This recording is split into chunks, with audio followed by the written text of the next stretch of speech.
Too many women are having sex outside of marriage, not so much because of weakness, but because they don't know how to properly communicate what they are wanting out of a relationship and why they want to wait. So rather than take the risk of it being awkward and potentially losing that person that they're dating, they avoid the conversation altogether. And then when push comes to shove, they cave in and wind up getting physical because they never told the man up front that that is what they wanted to do.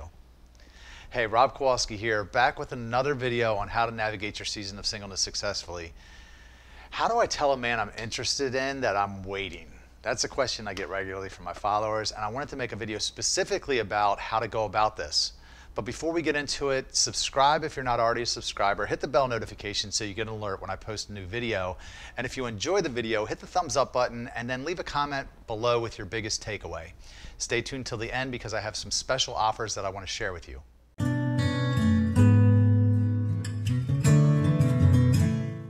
The very first thing that you must do is you must understand why. You must understand clearly, crystal clearly, why you're doing this. Because willpower is important, but why power is even more important. And when you receive opposition, notice I didn't say if, but when, you need to be convinced in your own mind why you're waiting so you don't get swayed.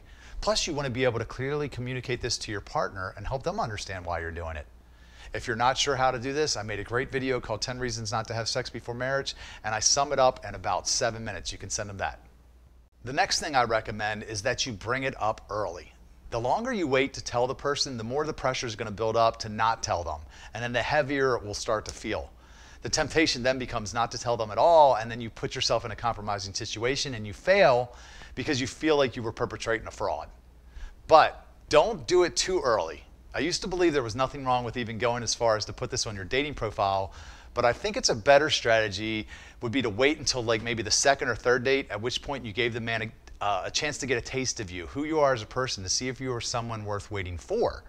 But I wouldn't wait any longer than 3 dates either, as not only will the expectations increase as time goes on if he's not waiting, but you just don't want to waste too much time with the wrong ones or develop strong feelings for someone that's not waiting and then compromise. My next tip, and possibly the most important one, is to make sure your posture's right. The most common mistake I see is that women that are waiting are almost assuming that every man is going to reject them when they tell them. So they either don't say anything or they act in a way and tell the man in a way where they're expecting a negative response, just to confirm what they already believe, as if being right is more important than finding Mr. Right. First, you need to understand that standards aren't going to scare away the right man. Not every man is a pig. So you need to be tapping into your feminine energy and expecting to meet a kingdom man that will be accepting of your decision to wait, or you won't find him. And even if you do, there's a good chance that you'll sabotage yourself by the way you come off to them. So you don't want to appear too aggressive, rude, or defensive when you tell them this. Next, have confidence, because standards will repel the wrong ones and attract the right ones. Look, I wasn't always waiting. I wasn't always even looking for a relationship. So if a woman would have told me she was waiting, I would have moved on. But if a woman tells me that she's waiting now, that actually makes me more interested, not less. However, if a woman tells me that she's not waiting or doesn't have a strong stance in this area, it makes me less interested because I'm looking for a wife, not a buddy or a friends with benefits. So do not be fearful or intimidated to share this.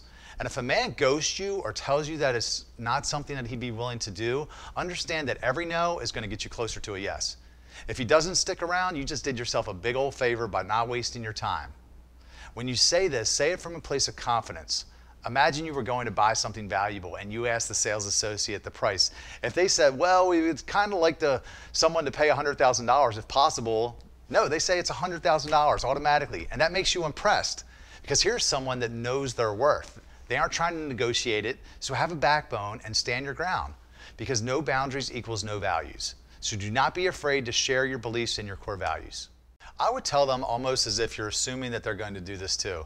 Like, doesn't everybody with any amount of intelligence wait these days? Like, do you really want STDs or unwanted pregnancies or to be one of the 50% of the people that have to go through the pain of a divorce? If you've done your research on this and you've educated yourself, it shouldn't be too hard to come off this way. If they're waiting too, they will be intrigued. And worst case scenario, if they're not waiting, they'll be educated and possibly convinced to try it. A good way to open this conversation up is to ask the man, what are the things that are most important to you? Then you can respond with things that are important to me are my faith, sexual purity, my family, etc., and see how they respond. You just might be pleasantly surprised. So that's my advice on how to tell a man that you're waiting until marriage. I hope you enjoyed it. I want to tell you about my book, Why Waiting Works. It will give you all the confidence you need to know why you're waiting, backed up by plenty of research, so you'll be able to articulate this to any potential suitors. I also have a 6-week online course and community called the Proverbs 31 Blueprint, and it is a proven plan to help you become that virtuous woman and find your Boaz. I've coached dozens of women through it, and I have so many success stories to show for it. I'll put a link below. Lastly, check out CityFam. We are a community of people committed to doing life together and becoming the best version of ourselves in the process.